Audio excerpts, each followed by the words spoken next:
I quizzed 17 people on autism spectrum disorder, and as you can tell, it didn't go so well. So, what is ASD? Autism spectrum disorder. Yay!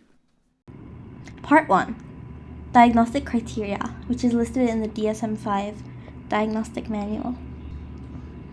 So, to be diagnosed as autistic, firstly, A, you have to have persistent deficits in social communication and social interaction across multiple contexts as manifested by all of the following, currently or by history. So everything listed after this, you have to have all of these.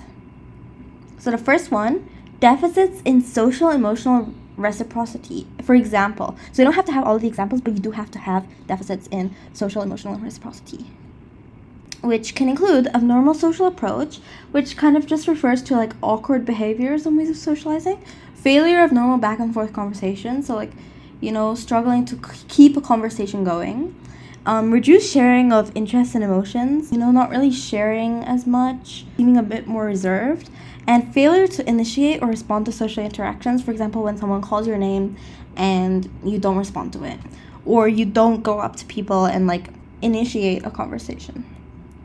So number 2, you have to have this, deficits in nonverbal communicative behaviors used for social interaction. For example, poorly integrated verbal and nonverbal communication. So you struggle to sort of combine verbal and nonverbal communication in a sort of natural seeming manner. Abnormal eye contact and body language. There's like this rumor that like autistic people can't make eye contact. It is true for a lot of autistic people, but not all of them. And sometimes abnormal eye contact could actually be the other kind of extreme, like rather than no eye contact, it could be so much eye contact that it could seem creepy. And body language, it could be like looking really still, or it could be like super expressive body language that appears weird. And then deficits in understanding of and use of gestures, so not really understanding how to use gestures. Perhaps they could use gestures, but it could seem awkward. And lack of facial expressions or nonverbal communication, struggling to match your facial expressions to your emotions or like what you're trying to convey. The third one that you need to have, deficits in developing, maintaining, and understanding relationships.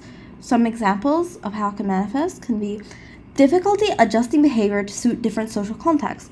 So an example of this could be like you talk really formally to both your boss and your close friends. Or you could speak really informally to your boss and your close friends, which could seem weird because, you're meant to speak in a more formal way and be more reserved around your boss, whereas you can open up more with your friends. But some autistic people struggle to like change their behavior to suit the different social contexts. There can be trouble with imaginative play, which is more for like kids, like struggling to like, play games with others that like involve imagination, and also trouble with making friends. And an absence of interest in peers, so like being less interested in their like classmates or their neighbors or like just other kids around them if they're kids, or other like co-workers, for example, depending on the age. Okay, so that was A. You need to have all of A. For B, it's restricted, repetitive patterns of behavior, interests, or activities as manifested by at least 2 of the following, currently or by history. So you don't like A, where you have to have all of them. You don't have to have all of them. You have to have at least 2. So stereotyped or repetitive motor movements, use of objects or speech. For example, lining up toys, so that applies to like younger kids. Rather than playing with the toys, they tend to like line them up or like order them. Echolalia, that means like repeating back phrases from other people or just repeating the same phrase a lot of times. And idiosyncratic phrases is kind of hard to explain, but it's like using words in an unconventional way. An example that I saw was like if a kid always goes to the park with their like Aunt Mary, for example, when they want to go to the park, instead of like saying that they want to go to the park, which is like how you would quote like normally say it, they would just say Aunt Mary because that's what they associate with the park. Okay, the second one, insistence on sameness, inflexible adherence to routines or ritualized patterns of behavior. So this can manifest in like extreme distress at small changes. For example, if their timetable changed, or if they ended up not being able to do something that they thought they were going to do, or like it's raining so they can't go outside, that could like cause distress, you know. Rigid thinking is like thinking of everything as like black and white, not seeing like the gray area, you know. And greeting rituals and a need to like take the same route. So for example, you could like say the exact same word when you greet someone. 제 이름은 똑바로 읽어도 거꾸로 읽어도 우영우입니다. 기러기 토마토 스위스 인도인 별똥별 우영우. 역삼요? Instead of like switching up, you could like say the same thing or do the same gesture when you're meeting everyone and need to take the same route. For example, like the way that you walk home, even if there is a quicker way, you could go another way just because it's more familiar and you don't want to go the other way, even though it's like easier and quicker. So third is like highly restricted fixated interests that are abnormal in intensity or focus. So this can be a strong attachment to like quote unusual objects. So just being attached to like some kind of object and like excessively narrow interests. So like very specific interests and like it could be only wanting to like engage in that interest. And then hyper or hyporeactivity. I feel like a lot of the stereotypes around autism and what's more like displayed in media is like hyperreactivity, but hyporeactivity is also like a lot of autistic people deal with that as well. And so hyper or hyporeactivity to sensory input or an unusual interest in the sensory aspects of the environment.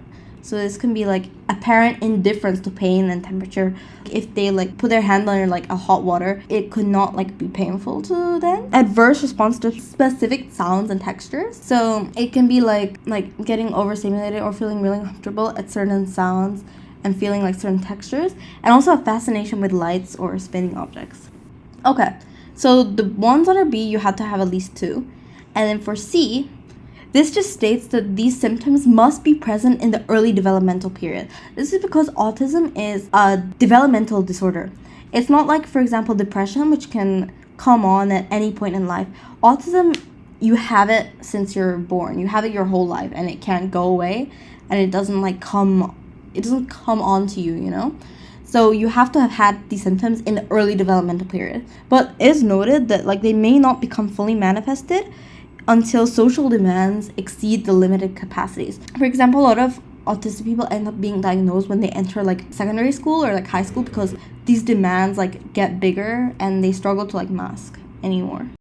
These states that these symptoms have to cause clinically significant impairment in social, occupational, or other important areas of functioning. So they can't just have a bit of every symptom, but it doesn't really affect them. Like autism really affects your life and like how you just live, like in general. And E states that these disturbances should not be better explained by intellectual disability or global developmental delay. So yeah, the diagnostician, they have to sort of think about like if there is a better explanation than autism for these symptoms. Yeah, by the way, that was not giving you the tools to diagnose yourself. You have to do more research if you want to self-identify. But I would recommend go to a doctor if you can, like get a referral to actually get diagnosed if you can. But yeah.